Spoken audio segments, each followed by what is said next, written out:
This is just a sample of the audiobook. To get the complete audiobook, access the link posted in the first comment. Of acting normally. But he was a very convincing liar too. He certainly displayed the key psychopathic trait of never accepting responsibility for his actions. He was adept at inventing stories and excuses for his actions, usually placing the blame on his victims. The incident prior to Pottery Cottage was a good example of this. It was his word against that of two victims. The striking of a young man with a brick was self-defence.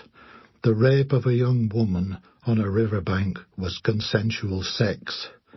He was helped by his counsel and the ineptitude of the Chesterfield magistrates who failed to process the case for trial at a higher court. The press referred to him as Mad Billy, and in a clinical sense he had all the traits to classify him as a psychopath. He certainly had no moral conscience.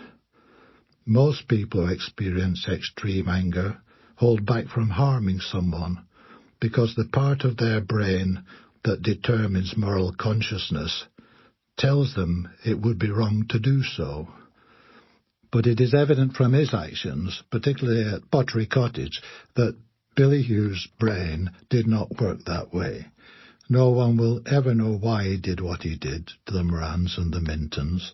The awful thing is that the killings were totally unnecessary for his purpose of remaining at liberty.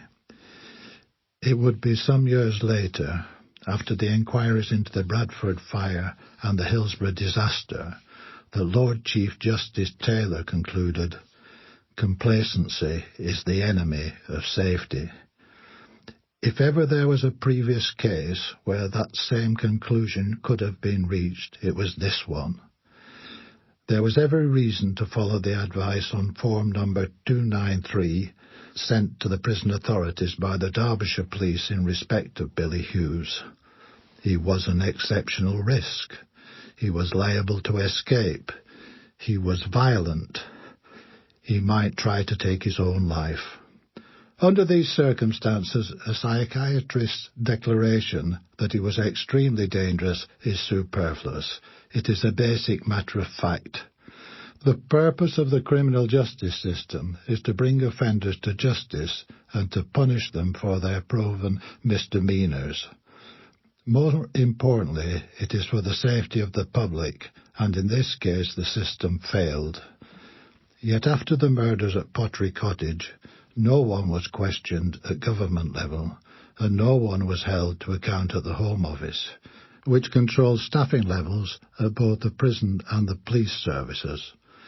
Alarmingly, it seems that nothing has been learned by those in power over the years that have passed since the events in 1977. Excessive cuts by today's government in the staffing levels of prisons and within the police service have resulted in another Billy Hughes scenario remaining a strong possibility.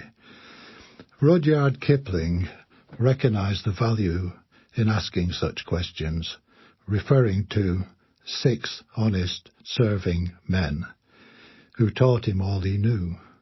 Their names were what and why and when and how and where and who. These remain the principal questions we should ask in any investigation. I hope our book goes a long way to answering all of them.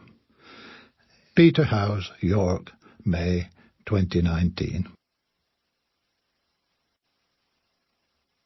Prologue. Caveat emptor. Most people no longer give the house a second glance. They simply pass by on their way to the beauty spots of the Peak District National Park or to the towns and cities at either end of the main road, where it stands on the tourist trail to nearby Chatsworth. Owned by the same family for over 30 years, North End Farm has been sympathetically modernised to make the most of its panoramic views across bracken-clad Beeley Moor towards Hellbank Plantation. A delightful farmhouse conversion surrounded by glorious open countryside, read the carefully worded advertisement when it was offered for sale in the summer of 1977. Estate agents Henry Spencer and Sons pointed out that its location was well served by